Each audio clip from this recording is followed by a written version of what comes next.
आज का ये एपिसोड शुरू करने से पहले एक छोटी सी बात। क्या आप भी अपना पॉडकास्ट बनाने की सोच रहे हैं? तो एंकर ट्राई कीजिए। ये पॉडकास्ट बनाने का सबसे आसान तरीका है। नंबर एक, ये फ्री है। नंबर दो, इसमें कई सारे ऐसे टूल्स हैं जो आपको अपने फोन और कंप्यूटर पर रिकॉर्ड और एडिट करने की फैसिलिटी देते हैं।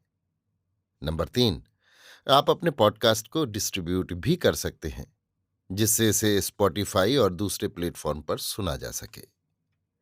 तो डाउनलोड कीजिए फ्री एंकर ऐप या विजिट कीजिए anchor.fm पर अपना पॉडकास्ट स्टार्ट करने के लिए। ये तो थी एक छोटी सी जानकारी, और अब शुरू करते हैं एपिसोड का सिलसिला। तो आज के एपिसोड में लीजिए सुनिए रविंद्रनाथ टैगोर के लिखे उपन्यास गोरा के 36वें भाग को मेरी यानी समीर गोस्वामी की आवाज में। शशिमुखी के साथ विनय का विवाह जैसे एक तरह से पक्का हो गया है, इस ढंग से महिम और उसके घर के और लोग चल रहे थे। शशिमुखी तो विनय के पास ही न फटकती थी। शशिमुखी की माँ लक्ष्मी मणि के साथ तो विनय का परिचय जैसे था ही नहीं। ये कहना कुछ झूठ न होगा। वो ठीक लज्जाशील हो, ये बात न थी। बात ये थी कि ये कुछ अस्वाभाविक रूप से पर्दा पसंद करती थीं। उनके कमरे का दरवाज़ा अक्सर बंद रहता था। पति को छोड़कर और सभी कुछ को वो ताले में बंद रखती थी। पति को भी बहुत खुली छूट मिलती हो, ऐसा नहीं था। पत्नी के आसन में उनकी गतिविधि बिल्कुल निर्दिष्ट थी और उसकी आज़ादी के क्षेत्र की परिधि अत्यंत संकीर्ण।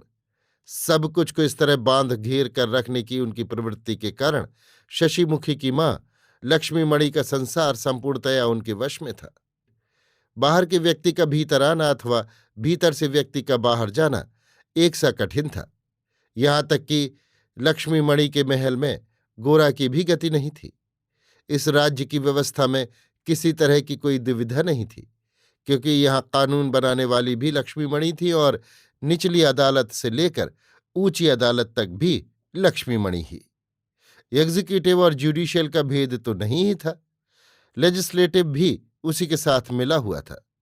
बाहर के लोगों के साथ व्यवहार में महिम बड़े कड़े जान पड़ते थे, लेकिन लक्ष्मीमणि के इलाके में उन्हें अपनी इच्छानुसार चलने की कोई गुंजाइश नहीं थी, छोटी छोटी बातों में भी नहीं। लक्ष्मीमणि ने विनय को ओट से देख रखा था और पसंद भी किया था। महिम विनय को बचपन से ही गोरा के बंधु के रूप में देखने के इतने अभ्यस्त हो गए थे कि शायद अति परिचय के कारण ही उन्होंने विनय को कभी अपनी कन्या के पात्र के रूप में नहीं देखा।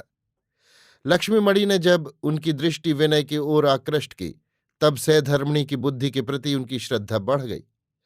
लक्ष्मीमणि ने पक्का निश्चय कर लिया कि विनय के साथ ही उनकी कन्या का विवाह होगा। इस प्रस्ताव में एक भारी सुविधा की ये बात उन्होंने अपने स्वामी के मन में जमा दी कि विनय उन लोगों से दहेज में कोई भारी रकम न मांग सकेगा। आज रविवार था।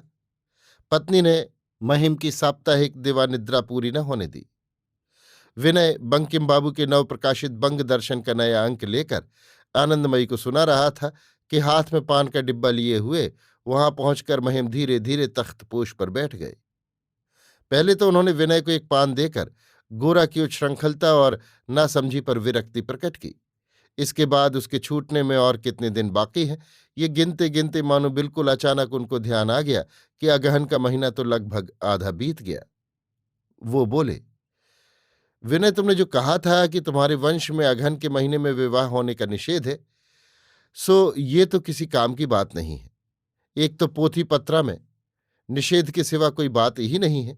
उस पर अगर घर के शास्त्र को मानोगे तो फिर वंश की रक्षा किस तरह होगी? विनय के संकट को देखकर आनंदमयी ने कहा, शशिमुखी को विनय उसके बिल्कुल बचपन से देखता आ रहा है। उससे ब्याह करने की बात उसे पसंद नहीं आती और इसी से वो अगहन के निषेध का बहाना कर रहा है। महिम ने कहा, ये बात तो फिर शुरू में ही कह देनी चाहिए थी। आनंदमयी, अपने मन को जांचने में भी कुछ समय तो लगता है, और लड़कों की क्या कमी है महिम? गोरा लौट कर आ जाए, वो तो अनेक अच्छे लड़कों को जानता है। वो एक लड़का ढूंढकर ठीक कर दे सकेगा। महिम ने मुंह बनाते हुए कहा, थोड़ी देर चुप रहकर फिर बोले, मां, अगर तुम विनय के मन को बहका न देती तो वो इस काम में कुछ नाही नूही न करता। विनय सक पकाकर कुछ कहने जा रहा था, लेकिन आनंदमयी ने उसे टोकते हुए कहा, सो सच ही कहती हूं महिम, मैं इस काम में विनय को उत्साहित नहीं कर सकती। विनय अभी लड़का ही है। मुमकिन है कि वो बिना सोचे समझे एक काम कर भी डाले, किंतु अंत में उसका फल अच्छा न होगा। आनंदमयी ने विनय को अलग आड़ में रखकर अपने ही ऊपर महिम के कोप का धक्का ले लिया। विनय ये बात समझ गया और अपनी इस दुर्बलता पर लज्जित हो उठा। वो अपनी असम्मति को स्पष्ट करके प्रकट करने के उद्यत हुआ। इतने ही में महिम और न ठहर करके मनी मन ये कहते हुए चले गए कि सौतेली माँ कभी अपनी नहीं होती। आनंदमयी इस बात को जानती थी कि महिम ऐसा ख्याल मन में ला सकता है, और वो खुद भी सौतेली माँ होने के कारण विचार क्षेत्र में बराबर अपराधी की श्रेणी में ही स्थान पाए हुए है। किंतु ये सोचकर कि लोग क्या ख्याल करेंगे, काम करने का उन्हें अभ्यास ही न था। जिस दिन उन्होंने गोरा को अपनी गोद में उठा लिया, उसी दिन से उनकी प्रकृति लोगों के आचार और विचार से एकदम स्वतंत्र हो गई है। उसी दिन से वो इस तरह के सब आचरण करती आई हैं कि जिनसे लोग उनकी निंदा ही करते हैं। उनके जीवन के मर्म स्थान में जो एक छिपा हुआ सत्य उन्हें सर्वदा पीड़ा पहुंचाता है, ये लोक निंदा असल में उस पीड़ा से कुछ छुटकारा देकर शांति ही पहुंचाती है। लोग जब उन्हें क्रिस्तान कहते थे तो वो गोरा को छाती से लगाकर कहती थी, भगवान जानते हैं क्रिस्तान कहने से मेरी कुछ भी निंदा नहीं होती। इस तरह क्रमशः सभी मामलों में लोगों की बातों से अपने व्यवहार को अलग कर देना उनके लिए एक स्वभाव सिद्ध बात हो गई थी। इसी कारण महिम मन ही मन या प्रकट रूप से सौतेली माँ कहकर अगर उन्हें लांछित करता तो भी वो अपने निश्चित मार्ग से विचलित न होती। आनंदमयी ने कहा, बीनू, तुम बहुत दिन से परेश बाबू के घर नहीं गए। विनय ने कहा, बहुत दिन अभी कहाँ से हो गए हैं। आनंदमयी, स्टीमर से आने के दूसरे दिन से तो तुम एक दफे भी उधर नहीं गए। वो तो बहुत अधिक दिन की बात है, किंतु विनय जानता था कि बीच में परेश बाबू के घर उसका आना जाना इतना बढ़ गया था कि आनंदमयी को भी उसके दर्शन दुर्लभ हो उठे थे। उसके देखते बेशक वो परेश बाबू के घर बहुत दिन से नहीं गया। विनय चुप होकर अपनी धोती के सिर से एक डोरा तोड़ने में लग गया। इसी समय नौकर ने आकर कहा कि माँ जी कहीं से औरतें आई हैं। विनय चटपट उठ खड़ा हुआ। कौन आया है, कहाँ से आया, इसकी खबर लेने के पहले ही सुचरिता और ललिता ने वहां प्रवेश किया। विनय का घर छोड़कर बाहर जाना न हो सका। वो सन्नाटे में आकर वहीं खड़ा का खड़ा रह गया। दोनों ने आनंदमयी के पैर छूकर प्रणाम किया। ललिता ने विनय की ओर विशेष ध्यान नहीं दिया। सुचरिता ने उसे नमस्कार करके कहा, अच्छे हैं आप। फिर आनंदमयी की ओर देखकर कहा, हम परेश बाबू के घर से आए हैं। आनंदमयी ने आदर करके उन्हें बिठलाया और कहा, मुझे वो परिचय देना न होगा। तुम लोगों को मैंने कभी देखा नहीं बेटी, मगर तुम्हें मैं अपने घर का आदमी ही जानती मानती हूं। देखते देखते बातचीत का सिलसिला जम गया। विनय को चुपचाप बैठे देखकर सुचरिता ने उसे अपनी बातचीत के बीच खींच लाने की चेष्टा की। कोमल स्वर से पूछा, आप कई दिन से हमारे उधर गए नहीं, क्यों? विनय ने एक बार ललिता की ओर नजर डालकर कहा, बार बार जल्दी जल्दी दिख करने से कहीं आप लोगों का स्नेह न गवा बैठो, यही डर मालूम पड़ता है। सुचरिता ने जरा हंसकर कहा, आप शायद नहीं जानते कि स्नेह भी जल्दी जल्दी दिख करने की अपेक्षा रखता है।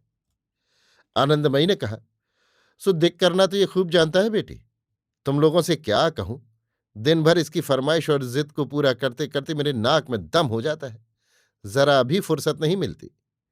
विनय ने हंसकर कहा, ईश्वर ने तुमको जो धैर्य दिया है मां, उसी की वो मेरे द्वारा परीक्षा ले रहे हैं। सुचरिता ने ललिता को जरा ठेल कर कहा, सुनती है भाई ललिता, हम लोगों की परीक्षा शायद समाप्त हो गई, हम शायद उसमें पास नहीं हो सके।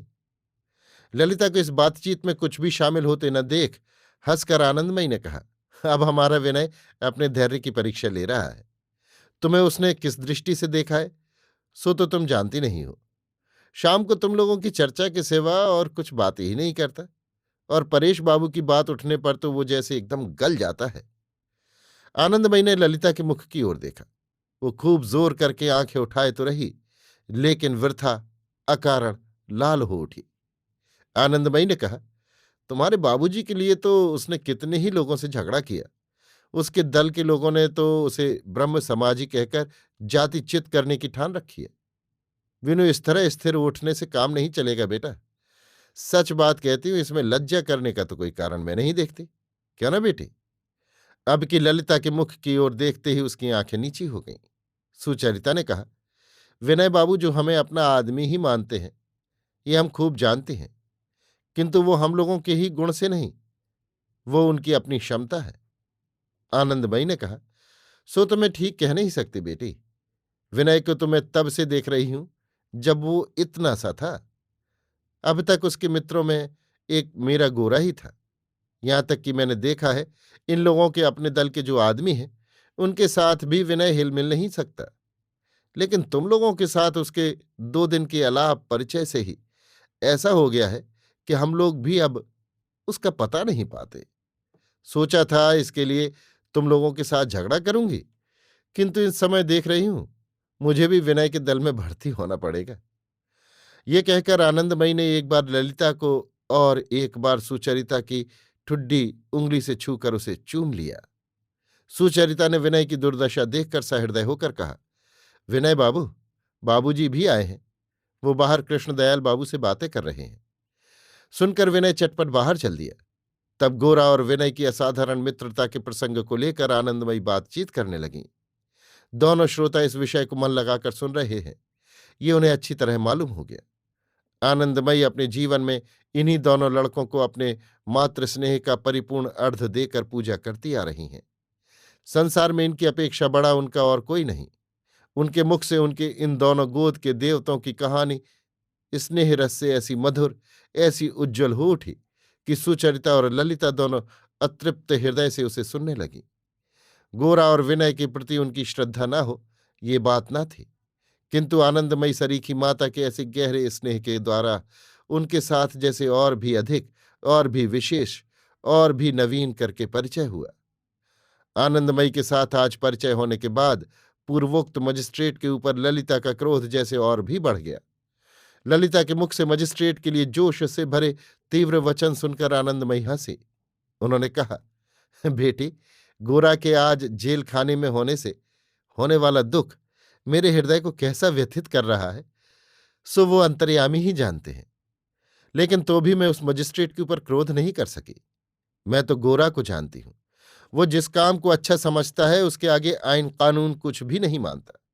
गोरा का काम गोरा कर रहा है और अपना कर्तव्य वे लोग भी कर रहे हैं। इसमें जिन्हें दुख मिलता है वे दुख पावेंगे ही। मेरे गोरा की चिट्ठी अगर पढ़कर देखो बेटी, तो तुम समझ सकोगे कि वो दुख को नहीं डरा। किसी के ऊपर वृथा का क्रोध भी उसने नहीं किया।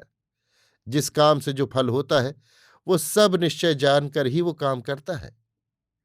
ये कहकर मन लगाकर लिखी गई वो गोरा की चिट्ठी बक्स से निकालकर आनंदमयी ने सुचरिता के हाथ में दी और कहा, बेटी तुम जोर से पढ़ो, मैं एक बार सुनूं।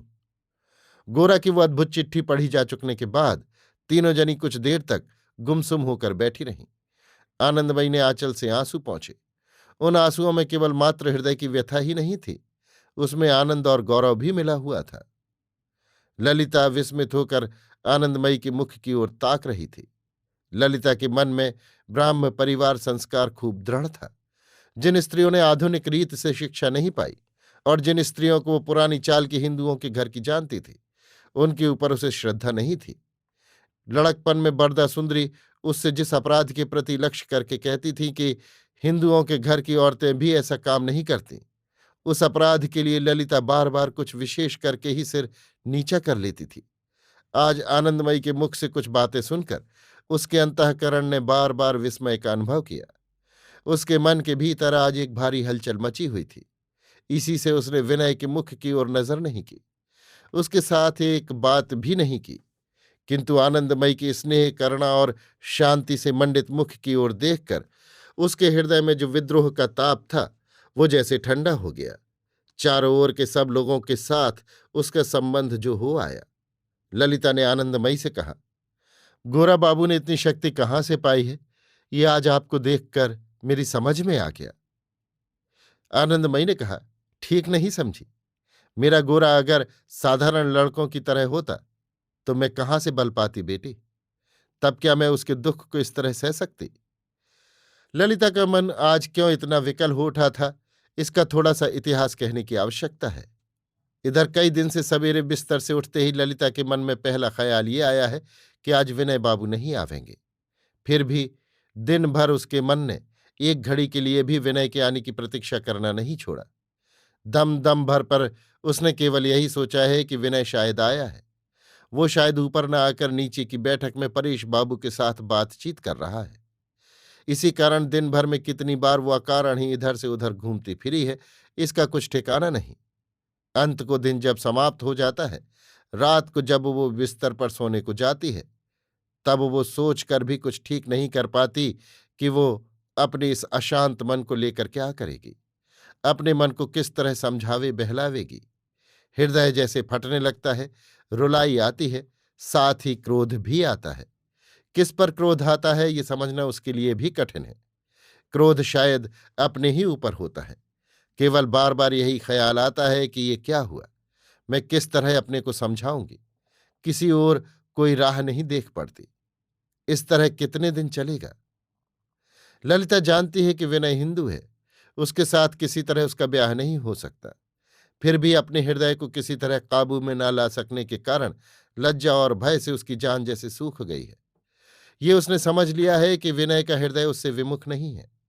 ये समझ लेने के कारण ही अपने को संभालना उसके लिए आज इतना कठिन हो गया है। इसी कारणवश जब वो इस तरह अस्थिर होकर विनय की आशा से उसकी राह देखती रही है, तब उसके साथ ही उसके मन के भीतर एक भय होता रहता है कि कहीं विनय आ न जाए। इसी तरह अपने साथ लड़ते लड़ते आज सवेरे उसका धैर्य ठहर न सका। उसे जान पड़ा कि विनय के न आने से ही उसके हृदय के भीतर यह अशांति मची हुई है। एक बार मुलाकात हो जाने से ही यह अस्थिरता दूर हो जाएगी। सवेरे वो सतीश को अपनी कोठरी में खींच लाई। सतीश आजकल मौसी को पाकर विनय के साथ मित्रता की चर्चा को एक तरह से भूल ही गया था। ललिता ने उससे कहा, विनय बाबू के साथ जान पड़ता है तेरी लड़ाई हो गई है। सतीश ने जोर के साथ इस अपवाद को अस्वीकार किया। ललिता ने कहा, वो तो तेरे बड़े भारी मित्र हैं, तू ही केवल विनय बाबू करता है, वो तो तेरी ओर फिर कर भी नहीं देखते। सतीश ने कहा, हिश, ये बात नहीं है, कभी नहीं है। परिवार के भीतर शुद्र सतीश को अपना गौरव प्रमाणित करने के लिए इसी तरह बारंबार गले का जोर जाहिर करना पड़ता है। आज प्रमाण को उससे भी अधिक दृढ़ता करने के लिए वो उसी समय विनय के घर दौड़ा गया। लौटकर उसने कहा, वो तो घर पर हैं ही नहीं, इसी से नहीं आए। ललिता ने पूछा, कई दिन से घर क्यों नहीं आए? सतीश ने कहा, कई दिन से घर पर नहीं है। तब ललिता ने सुचरिता के पास जाकर कहा, दीदी, गौर बाबू की मां के पास हम लोगों को एक बार जरूर जाना चाहिए। सुचरिता, उन लोगों से हमारी जान पहचान जो नहीं है। ललिता, वाह, गोरा बाबू के बाप तो हमारे बाबूजी के लड़कपन के मित्र हैं। सुचरिता को याद आ गया। उसने कहा, हाँ, ये तो जरूर है। सुचरिता भी अत्यंत उत्साहित हो उठी। बोली, बहन ललिता, तुम जाओ, जाकर बाबूजी से चलने को कहो। ललिता, ना, मुझसे ना कहा जा सकेगा, तुम जाकर कहो। अंत को सुचरिता ही परेश बाबू के पास गई। उनके आगे ये प्रसंग उठाते ही वो बोले, ठीक है, अब तक हमें हो आना चाहिए था। भोजन के बाद जाने की बात पक्की हो गई, तब ललिता का मन एकाएक विमुख हो उठा। तब फिर न जाने कहाँ से अभिमान और संशय आकर उसे विपरीत की ओर खींचने लगा। उसने जाकर सुचरिता से कहा, दीदी, तुम बाबूजी के साथ जाओ, मैं न जाऊंगी। सुचरिता ने कहा, यह कैसे हो सकता है? तू न जाएगी तो मैं अकेले नहीं जा सकूंगी। मेरी बहन, मेरी रानी, चल, गड़बड़ न कर। अनेक अनुनय विनय के बाद ललिता गई, किंतु विनय के निकट वो जो परास्त हो गई। विनय अनायास ही उन लोगों के घर न आकर भी रह सका, और वो आज विनय को देखने दौड़ी जा रही है। इस पराभव के अपमान से उसे भारी क्रोध होने लगा। विनय को देख पाने की आशा से ही आनंदमयी के घर जाने के लिए उसके मन में एक आग्रह का भाव पैदा हुआ था, किंतु इसी बात को एकदम अस्वीकार करने की चेष्टा वो मन में करने लगी। और वही अपनी जिद बनाए रखने के लिए उसने ना तो विनय की ओर एक बार आंख उठाकर देखा, न नमस्कार किया और न उससे एक बात तक की। विनय ने समझा उसके मन की गुप्त बात ललिता ने जान ली है, और इसी कारण इस अवज्ञा के द्वारा वो इस तरह उसे प्रत्याख्यान कर रही है। ललिता उसे प्यार भी कर सकती है, ये अनुमान करने की उपयुक्त आत्माभिमान विनय में नहीं था। विनय ने आकर संकोच से दरवाजे के पास खड़े होकर कहा, परेश बाबू अब घर जाना चाहते हैं। इन लोगों को खबर देने के लिए उन्होंने कहा है। विनय इस तरह खड़ा था कि उसे ललिता न देख पावे। आनंदमयी ने कहा, यह भी कहीं हो सकता है। मुंह मीठी किए बिना शायद चले जा सकेंगे। अब और अधिक देर न होगी। तुम यहां जरा बैठो विनय, मैं जाकर देख आऊं। बाहर क्यों खड़े हो, भीतर आकर बैठो। विनय ललिता की ओर आड़ करके किसी तरह दूर पर एक जगह बैठ गया। जैसे विनय के प्रति उसके व्यवहार में कोई विलक्षणता नहीं हुई। ऐसे ही सहज भाव से ललिता ने कहा, विनय बाबू, अपने मित्र सतीश को आपने बिल्कुल ही त्याग कर दिया है या नहीं, जानने के लिए वो आज सवेरे आपके घर गया था। एकाएक देववाणी सुन पड़ने से मनुष्य जैसे अचंभे में आ जाए, वैसे ही विस्मय से विनय चौंक उठा। उसका वो चौंकना दिखाई दे जाने से वो अत्यंत लज्जित हुआ। अपनी स्वाभाविक चतुराई के साथ वो कुछ जवाब न दे सका। मुख और कानों की जड़ तक लाल करके उसने कहा, सतीश गया था क्या? मैं तो घर पर था नहीं।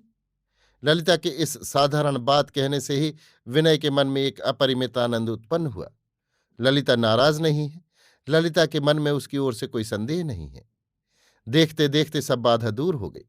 सुचरिता ने हंसकर कहा, विनय बाबू हम लोगों को एक भयंकर जानवर समझकर दूर हो गए हैं। विनय ने कहा, पृथ्वी पर जो लोग मुंह खोलकर नालिश नहीं कर सकते, चुप रहते हैं, वे ही उल्टे अपराधी ठहराए जाते हैं। दीदी, तुम्हारे मुंह से ये कथन शोभा नहीं पाता। तुम आप ही बहुत दूर चली गई, इसी से अब और को भी दूर समझ रही हो। विनय ने आज पहले पहल सुचरिता को दीदी कहा। सुचरिता को सुनने में ये संबोधन मधुर मालूम पड़ा। प्रथम परिचय से ही विनय के प्रति सुचरिता के मन में जो एक सौहार्द उत्पन्न हो गया था, उसने दीदी कहकर संबोधन करते ही एक स्नेहपूर्ण विशेष आकार धारण किया। परेश बाबू अपनी लड़कियों को लेकर जब विदा हो गए, उस समय दिन ढल चुका था। विनय ने आनंदमयी से कहा, मां आज तुम्हें कोई काम नहीं करने दूंगा, चलो ऊपर के कमरे में। विनय अपने चित्त की उमंग को संभालने में असमर्थ हो रहा था। आनंदमयी को ऊपर के कमरे में ले जाकर फर्श के ऊपर अपने हाथ से चटाई बिछाकर विनय ने उस पर बिठलाया। आनंदमयी ने विनय से पूछा, बिनू बोल, तुझे क्या कहना है? विनय ने कहा, मां मुझे कुछ भी नहीं कहना है, तुम ही अपने मन की बातें सुनाओ। विनय का मन यही सुनने के लिए छटपटा रहा था कि आनंदमयी को परेश बाबू की लड़कियां कैसी लगी। आनंदमयी ने कहा, अच्छा, इसीलिए तू शायद मुझे बुलाकर लाया है। मैं कहती थी तुझको कुछ कहना है। विनय, बुलाकर न लाता तो ऐसे सुंदर सूर्यास्त की शोभा कहाँ से देखती मां? उस दिन कलकत्ते की छतों पर अगहन के सूर्य मलिन भाव से अस्त हो रहे थे। वर्ण छटा की कोई विचित्रता नहीं थी। आकाश के छोर पर धुंधले रंग के कोहरे में सुनहली आभा स्पष्ट पड़ रही थी। किंतु इस मिलान संध्या के धुंधले धूसर वर्ण ने भी आज विनय के मन को रंगीन कर डाला था। उसे जान पड़ने लगा, चारों दिशाओं ने जैसे उसे खूब घेर लिया है। आकाश जैसे उसे स्पर्श कर रहा है। आनंदमयी ने कहा, दोनों लड़कियां साक्षात लक्ष्मी हैं। विनय ने इतनी प्रशंसा पर रुकने न दिया। अनेक पहलू उठा उठाकर इसी आलोचना को आगे बढ़ाता रहा। परेश बाबू की लड़कियों के संबंध में कितने ही दिनों की कितनी ही छोटी मोटी घटनाओं का प्रसंग उठा। उनमें से अधिकांश बिल्कुल ही मामूली थीं, किंतु उस अगहन की मलिन सन्नाटे की संध्या में एकांत स्थान में विनय का उत्साह और आनंदमयी की उत्सुकता, इन दोनों के सहयोग से उन सब क्षुद्र ग्रह कोण की अप्रसिद्ध घटनाओं का इतिहास खंड एक गहरी महिमा से परिपूर्ण हो उठा। आनंदमयी ने सहसा एक लंबी सांस लेकर कहा, सुचरिता के साथ अगर गोरा का ब्याह हो सके तो मुझे बड़ी खुशी हो। विनय उछल पड़ा, बोला, मां मैंने ये बात अनेक बार सोची है। ठीक गोरा की योग्य संगिनी सुचरिता दीदी हैं। आनंदमयी, किंतु क्या ऐसा हो सकेगा? विनय, क्यों ना होगा? मुझे जान पड़ता है गोरा भी सुचरिता को पसंद करता है। आनंदमयी से ये छिपा नहीं था कि गोरा का मन किसी एक जगह अवश्य आकृष्ट हुआ है। विनय की अनेक बातों के बीच से उन्होंने ये भी समझ लिया था कि वो लड़की सुचरिता ही है। थोड़ी देर चुप रहकर आनंदमयी ने कहा, किंतु सुचरिता क्या हिंदू के घर ब्याह करना चाहेगी? विनय, अच्छा मां, गोरा क्या ब्राह्म परिवार में ब्याह नहीं कर सकता? तुम्हारी क्या इसमें सम्मति नहीं है? आनंदमयी, मैं तो बड़ी खुशी से सम्मति दे दूंगी। विनय ने फिर पूछा, हां? आनंदमयी ने कहा, हाँ, अवश्य सम्मति दूंगी। मनुष्य के साथ मनुष्य का मन मिलना ही विवाह की सार्थकता है। उस समय कोई मंत्र पढ़ने या न पढ़ने से कुछ लाभ है या हानि नहीं। किसी तरह भगवान का नाम ले लेना ही यथेष्ट है भैया। विनय के मन के ऊपर से एक बोझ सा हट गया। उसने उत्साहित होकर कहा, मां, तुम्हारे मुख से जब इस तरह की बातें सुनता हूं तब मुझे बड़ा आश्चर्य मालूम पड़ता है। ऐसी उदारता तुमने कहाँ से पाई? आनंदमयी ने हंसकर कहा, गोरा से पाई है। विनय ने कहा, गोरा तो इसके विरुद्ध ही कहता है। आनंदमयी, उसके कहने से क्या होता है? मेरी जो कुछ शिक्षा है सब मुझे गोरा से ही प्राप्त हुई है। मनुष्य पदार्थ कितना सत्य है और मनुष्य जिसके लिए दलबंदी करता है, झगड़ा करके मरता है, वो कितना मिथ्या है, ये बात भगवान ने उसी दिन मुझे समझा दी जिस दिन गोरा को उन्होंने मेरी गोद में भेजा। भैया, ब्रह्म कौन है और हिंदू कौन है? मनुष्य के हृदय की, मनुष्य के आत्मा की तो कोई भी जाति नहीं है। वहीं पर भगवान सबको मिलाते हैं और आप भी आकर मिलते हैं। उन्हें ठेलकर मंत्र और मत के ऊपर ही मिलाने का भार देने से कहीं काम चल सकता है? विनय ने आनंदमयी के चरण छूकर कहा, मां, तुम्हारी बातें मुझे बड़ी मीठी मालूम होती हैं। मेरा आज का दिन सार्थक हो गया। अभी आप सुन रहे थे रविन्द्रनाथ टैगोर के लिखे उपन्यास गोरा के 36वें भाग को मेरी यानी समीर गोस्वामी की आवाज में।